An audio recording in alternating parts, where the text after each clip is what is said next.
When I first heard the sound, a faint whimper behind the laundry room wall, I thought it was a pipe. But pipes don't cry. That sound, that tiny, fragile cry, changed everything I thought I knew about the woman I had trusted with my children, my home, my peace. My name is Claire Donovan, and for years, I believed my family was safe inside the four beige walls of our quiet suburban home. My husband, Mark, and I worked hard to build that safety. 2 kids, a golden retriever, a swing in the backyard. It wasn't a perfect life, but it was ours. Until she came. Her name was Marisol, soft-spoken, polite, and so gentle it almost made you feel guilty for raising your voice near her. She came to us through a friend of a friend when my youngest, Sophie, was just turning 3. I remember the day she arrived, her hair tied back neatly, her accent lilting when she said, "Good morning, ma'am." She couldn't have been more than 23. At first she was quiet, always moving carefully, as if afraid to take up too much space. The kids adored her instantly. Ben, my 6-year-old, would run to her after school, showing off his drawings. Sophie would let no one but Marisol braid her hair before bed.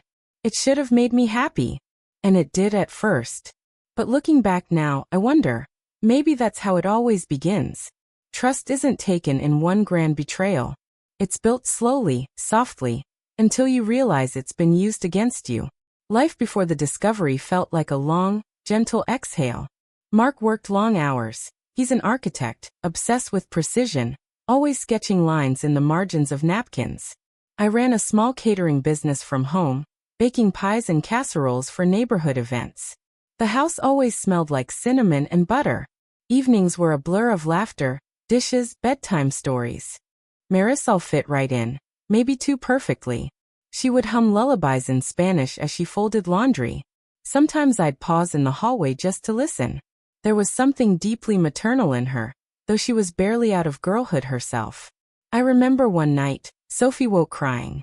I stumbled down the hall, half asleep, only to find Marisol already there, whispering softly, rubbing Sophie's back. I thanked her.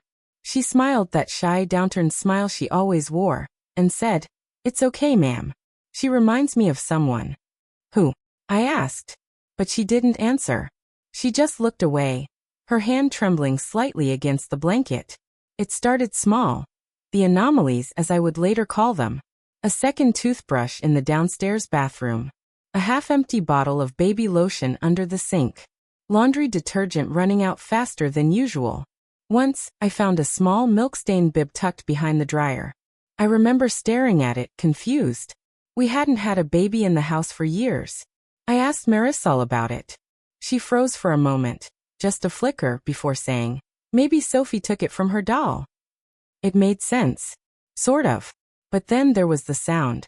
The house was quiet that afternoon. The kids at school, Mark at work. I was kneeling by the laundry machine, sorting colors, when I heard it. A soft, irregular cry like a kitten or a baby. It came from behind the wall. Or so it seemed. My heart thudded. I stood still, listening. The cry faded, then returned. Weak but real. I opened the dryer door. The sound vanished. Closed it again, silence. I tried to laugh it off later. Told myself I was overworked hearing things. But that night, as I tucked Sophie into bed, she said something that made my skin crawl. "Mommy," she whispered, "the baby in the laundry room is sad again." My hand froze midair. "What baby, sweetheart?" "The one Nanny sings to," she said, yawning. "She says the baby misses the stars." I didn't sleep that night. The next morning, I watched Marisol more closely. She seemed normal, packing lunch, brushing Sophie's hair, humming as usual. But there was something different about her eyes. They looked tired, sunken. When she reached up to get the cereal, I noticed her sleeve slip down slightly, revealing a small bruise on her wrist. "Are you all right?" I asked. She froze. "Yes, ma'am. Just clumsy." I wanted to believe her. God knows I did. But by then, something in me had already shifted. That night, after everyone went to bed, I went down to the laundry room again. The air was damp, heavy with the scent of detergent and something else, something sour like spoiled milk. I pulled the shelves away from the back wall, revealing a small vent low to the ground. That's when I heard it again. Louder this time. A whimper. A shuffle. Then silence. My hands trembled as I kneeled, pressing my ear against the vent. And then, a sound I'll never forget. A baby's hiccup.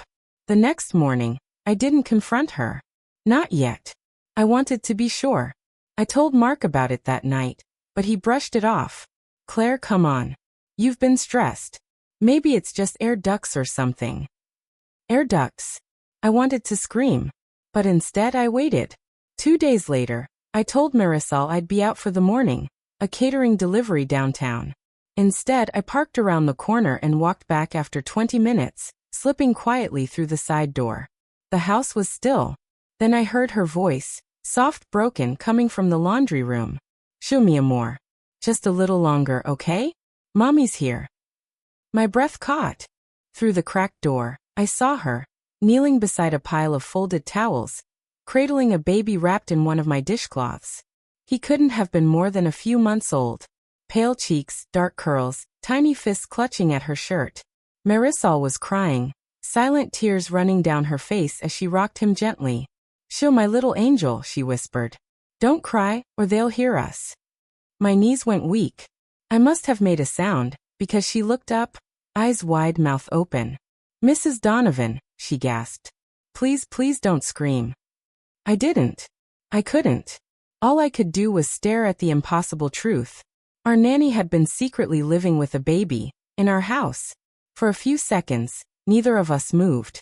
The air felt heavy, suspended, like time itself was holding its breath. The baby stirred, letting out a soft, uncertain cry, a sound that broke whatever trance I was in. Marisol. I whispered, my voice trembling. What is this? Who is he? She stood quickly, clutching the baby close to her chest, her eyes darting toward the door. Please, Mrs. Donovan. Please don't tell Mr. Mark. I'll leave tonight, I promise. Just please don't call anyone. I shook my head, still struggling to process the sight in front of me. You've been living here with a baby? In my house. Where? How? Where do you keep him? She swallowed hard, then looked toward the small storage space behind the shelves. I sleep there. At night, when everyone's upstairs. He barely makes noise anymore. I keep him quiet. My stomach turned. You sleep in there? Tears filled her eyes. I didn't know what else to do. I needed the job, ma'am. I couldn't leave him alone. For a moment, all my anger paused, because beneath the fear and deception, I saw something else, pure, desperate love. Still, my voice came out sharper than I meant. You could have told me, Marisol. You could have trusted me. Her chin trembled. People don't trust girls like me, Mrs. Donovan. I came here on a work visa, but the agency doesn't allow children. If they found out, they would send me back. She pressed her lips against her baby's head, whispering in Spanish. I couldn't let him go. I just couldn't. I looked at her. This young woman who had cared for my children with such gentleness, now trembling in fear, clutching her own child like he was her last breath. Does Mark know? I asked. Her eyes widened. No. No one knows. I hid him when I started. I only bring him out when everyone's asleep. I feed him with formula at night, and I keep a blanket behind the dryer to muffle his sound. I felt sick. Not from anger, but from guilt. How had I not seen this? How many nights had she spent down here, alone, whispering lullabies into the dark? I told her to sit. She hesitated, then obeyed. We sat across from each other at the kitchen table, the baby asleep in her arms. The morning light crept through the blinds, cutting lines of gold across her tear-streaked face. I poured her a cup of tea, out of habit more than anything. My hands still shook. What's his name? I asked quietly. Mateo, she said almost proudly. It means gift from God. Her voice softened when she said it, as if even speaking his name was a kind of prayer. Who's the father? Her face darkened. He was my employer, in the last house I worked in. She looked down. He said he'd help me, but when I got pregnant he told his wife it was a mistake, that I tried to trap him. She threw me out. I stared, speechless. I had nowhere to go, she continued. I stayed in a shelter for a few weeks, but they said I couldn't bring him to work if I wanted to keep the agency's help. So when I found your job listing, You lied. I finished for her. She nodded. Yes, ma'am. Elite. I thought. I thought I could handle both. I didn't mean for it to get this far. There was a long silence between us, only the faint sound of the clock ticking above the stove. I could feel two sides of myself warring inside. The mother who wanted to protect her family, and the woman who couldn't ignore another mother's pain. Finally I said, Marisol, you can't stay like this. It isn't safe. For you or the baby. I know, she whispered. But please don't call the agency. They'll take him away. I'll leave, I promise. Just give me a few days. I should have said no. I should have called someone, the agency, the police, anyone. But when I looked at that small sleeping face, his tiny fist wrapped around her finger, I couldn't do it. 3 days, I said softly. You'll need to find somewhere safe. I'll help you, but you can't hide in this house anymore. She began to cry again, covering her mouth to muffle the sound. Thank you, Mrs. Donovan. I'll never forget you. Never. But what I didn't know, what she didn't tell me, was that someone else already knew. That night, Mark came home late. I tried to act normal, setting the table, asking about his day, laughing when he made a joke about the office printer again breaking down. But I could feel his eyes on me, studying me. You all right, Claire? He asked finally. You've been quiet all night. I'm fine, I said too quickly. He frowned. Work stress again? I nodded, but inside my chest my heart raced. I didn't know how to tell him. How do you begin a sentence like that? Honey, there's a baby living in our laundry room. He kissed my cheek and went upstairs. Later, when I came to bed, he was already asleep. His phone sat on the nightstand, the screen lighting up briefly as a message came in. I shouldn't have looked. I'm not proud of it, but curiosity is a dangerous thing. The message was from a contact named RL. It read, she won't be a problem much longer. I took care of it. My stomach turned cold. Who was RL? I scrolled up. The earlier message said, you sure she doesn't suspect? You need to end this before it gets messy. The next morning I confronted him. Mark, I said, my voice trembling, who's RL? He blinked. What? Your phone. The messages. He hesitated. Just long enough for my fear to turn into something worse. Claire, it's work-related, he said finally. Construction business, not personal. Don't start this again. Again. That word stung more than I expected. It wasn't the first time he'd dismissed me like that, brushed off my intuition as paranoia. But this time, I wasn't imagining things. Because when I went downstairs later that morning, Marisol was gone. Bake. The baby's blanket. The formula can. Everything. And in her place, sitting on the kitchen counter, was a small folded note. In shaky handwriting, it read. My hands went numb.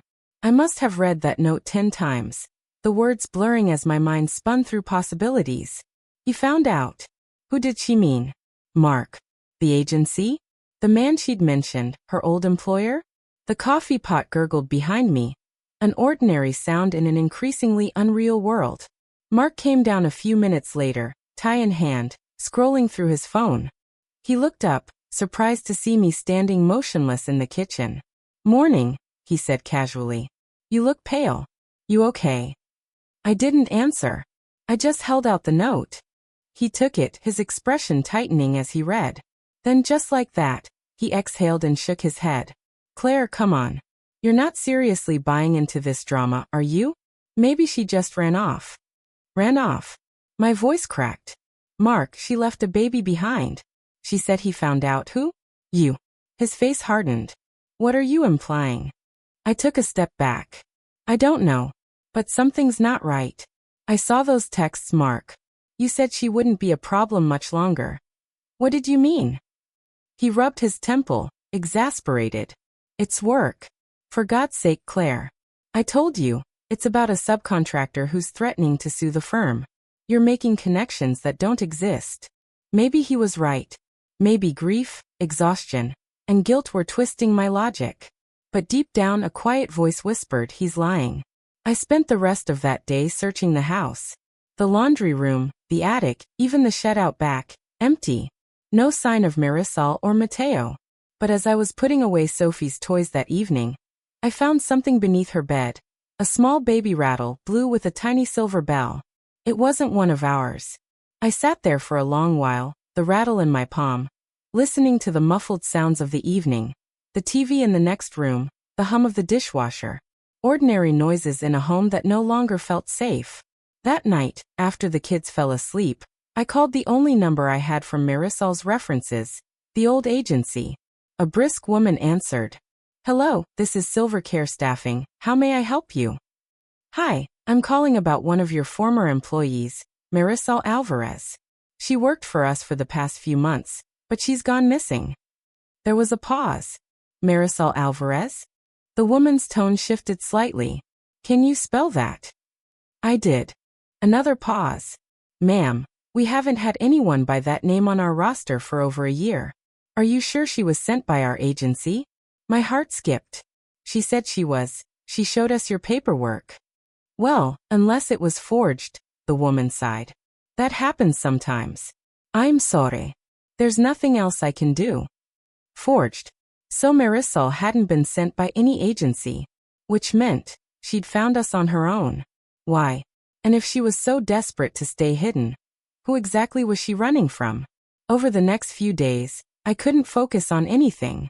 My baking orders went unfilled. I forgot to pick up Ben from soccer once. Mark kept asking what was wrong, and I kept saying nothing, because every time I tried to talk about Marisol, his face closed up. Then, one afternoon, a call came in from an unknown number. Mrs. Donovan? The voice was faint, trembling. Marisol. I breathed. Yes, ma'am. Please don't hang up. Where are you? Are you safe? What happened? There was a pause, the faint sound of wind in the background. I'm outside the city, she whispered. He found me at the bus station. I thought he would hurt us, so I ran. Who, Marisol? Who found you? Her next words chilled me. Mr. Mark. My blood ran cold. No, that's not possible. He wouldn't. He saw me packing that night, she said, her voice breaking. He came to the laundry room. He said I was a liar, a thief. He grabbed my arm, told me to leave or he'd call immigration. I was scared, ma'am. I left before dawn. I sank into a chair. Why would he do that? She hesitated. Because he knew about Mateo's father. They worked together. The world tilted. What? The man who got me pregnant. His name is Richard Lewis. He was your husband's business partner. The phone nearly slipped from my hand. Mr. Mark knows him, she continued. He was the one who told me Richard left the firm. I think he was trying to clean up his friend's mess. I could barely breathe. Marisol, what are you going to do?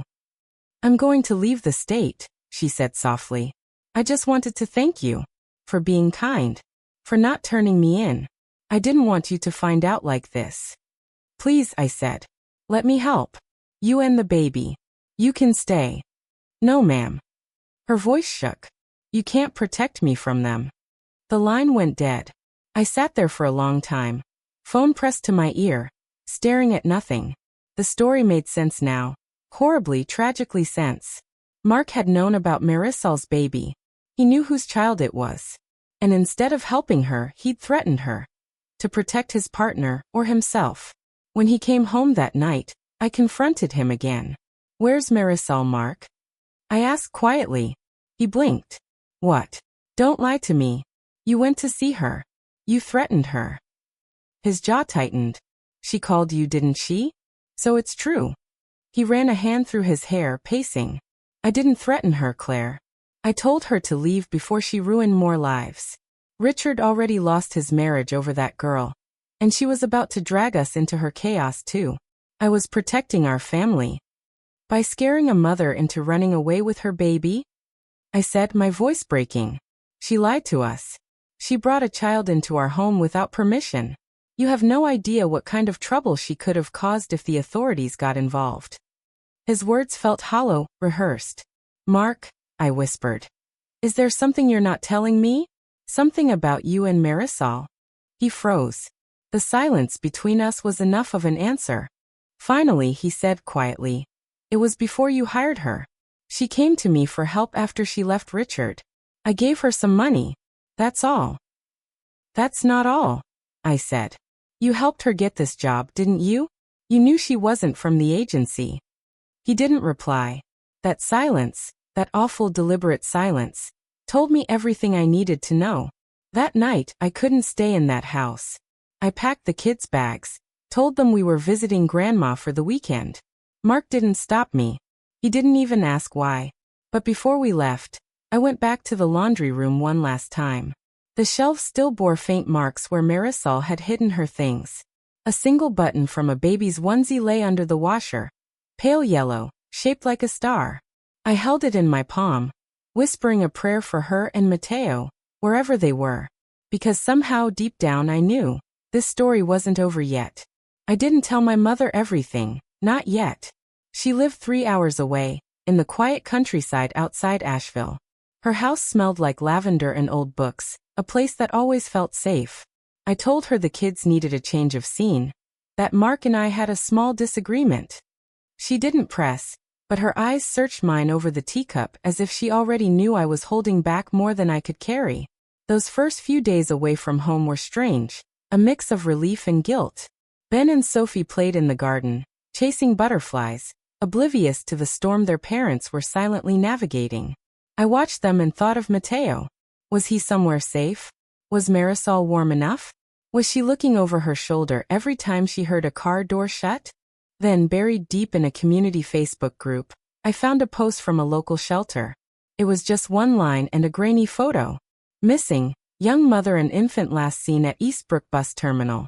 If seen, contact authorities. The timestamp was from 2 days earlier. My heart clenched. I recognized her scarf, the same yellow one she used to wear when taking Sophie to the park. I didn't sleep that night. I kept replaying her last words to me. You can't protect me from them. Who were they? Mark and Richard? Or something deeper? A web of men who thought poor women like Marisol were disposable? The next morning, Mark called. I hesitated before answering. Where are you? His tone was low, tight. At Mom's, I said simply. I figured. A pause. Claire. I know you're angry. But you don't understand. That girl, she wasn't what she seemed. I said nothing.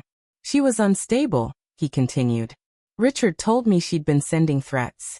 That she claimed the baby was his, but there's no proof. She was using us. You saw how she manipulated you. She wasn't manipulating me, I interrupted. She was terrified. You scared her, Mark. She ran because of you. His voice sharpened. You don't know what you're talking about. Do you think I'd ever hurt her? I was protecting this family, Claire. From a liar. From a woman who would have dragged us through scandal and lawsuits. I did what I had to do. I almost believed him. Almost. But then I remembered that night. His calm face, the bruises on Marisol's wrist, the note that said he found out. Mark, I said softly. If something happens to her, I'll never forgive you. He didn't answer. The line went dead. 2 days later, a police car pulled into my mother's driveway. The officer, a kind-eyed woman with a calm voice, asked if I was Mrs. Claire Donovan. Yes, I said, heart pounding. She nodded. I'm sorry to bother you, ma'am. We're following up on a missing persons report connected to your address. A woman named Marisol Alvarez. My stomach dropped. Did they find her? The officer's expression softened. She and her baby were located this morning. They're safe. She's staying at a women's shelter under protective care. I let out a shaky breath. Thank God. But relief quickly turned to confusion when the officer added. She mentioned your name. Said you might be able to verify that she worked for you. And that she and her son were living in your residence temporarily. Yes, I said, my voice breaking. It's true. She nodded, jotting something down. She also claimed she was threatened by your husband. I closed my eyes. Yes, I believe she was. The officer hesitated, then asked quietly, would you be willing to make a statement? I did. Every word. From the first day she arrived to the moment I found that note. And when it was done, I felt something I hadn't felt in weeks, clarity. Because telling the truth out loud made it real. And real meant I could finally decide what to do next. Mark came to the farmhouse that evening, unannounced. I was out on the porch, watching the kids draw with chalk on the steps. His car pulled up quietly, gravel crunching beneath the tires. He looked exhausted, unshaven, his tie loose, dark circles under his eyes. "Claire, we need to talk," he said, voice low. "I've already talked," I said evenly. "To the police." His face went pale. "You what?" "I told them everything. About Marisol. About the baby. About you threatening her." He stared at me, then laughed, a hollow, disbelieving sound. "You've lost it. Do you have any idea what you've done? You've just invited a legal nightmare into our lives." "No, Mark. You did that." I stood, my hands shaking but steady enough to hold my ground. "You lied to me.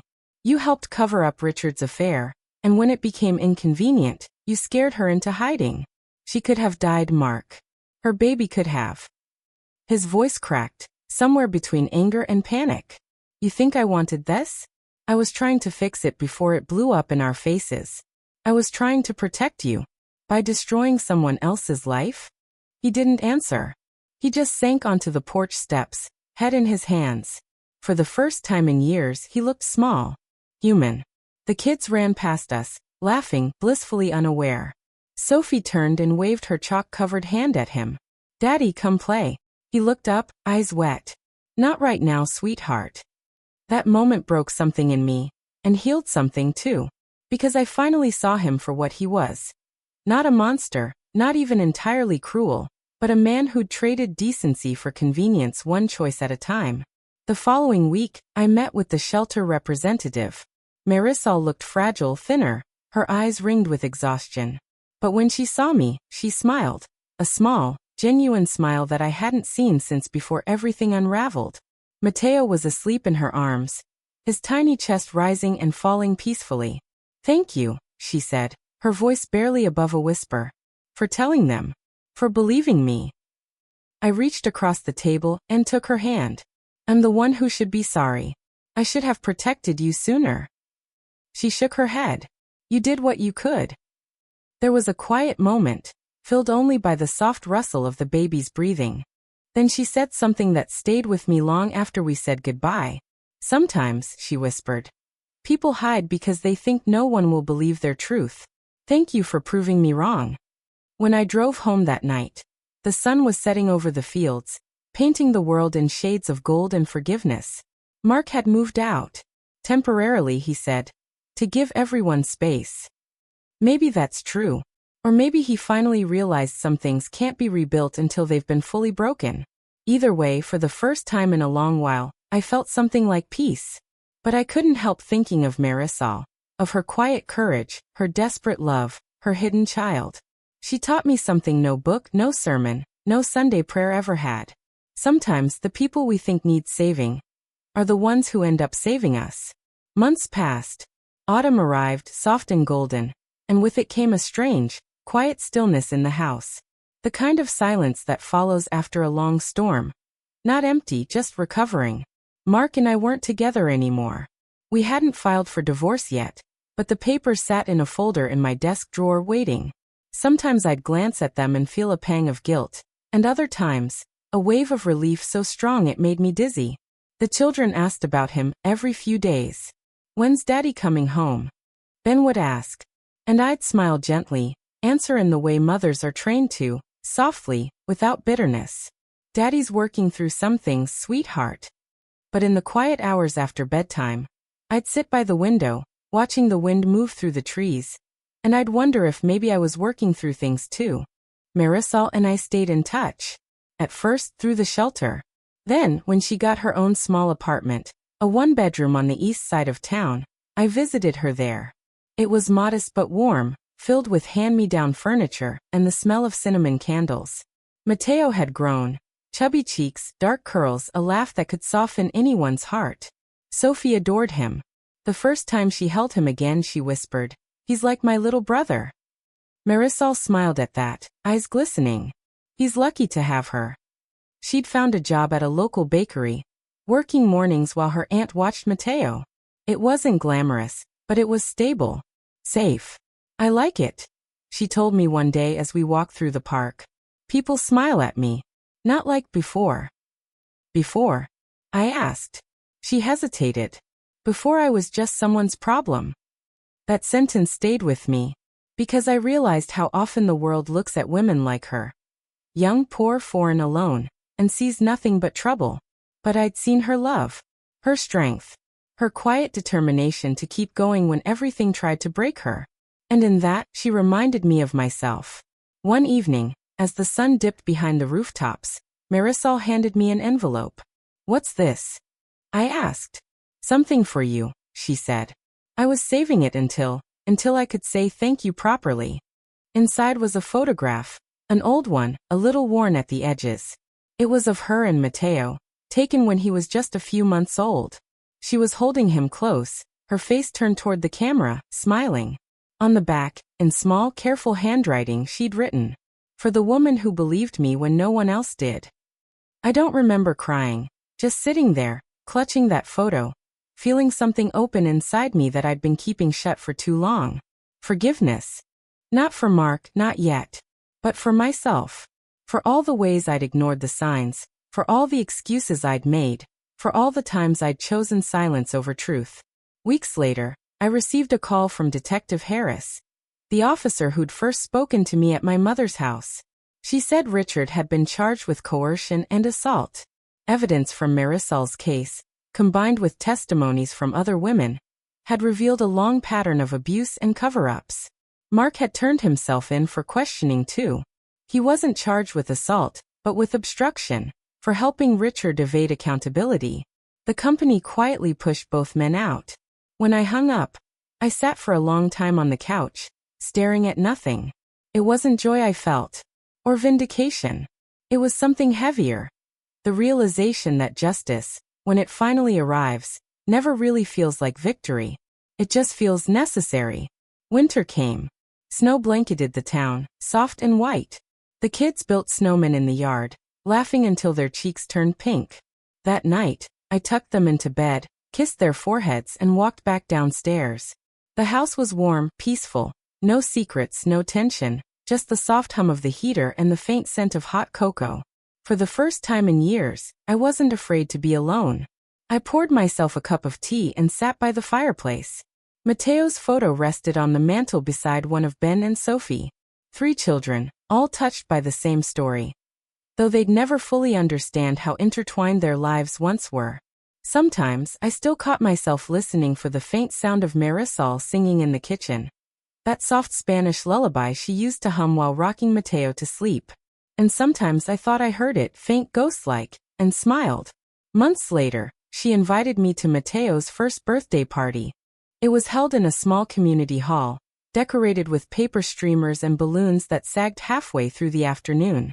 There was laughter, music, and the smell of homemade empanadas.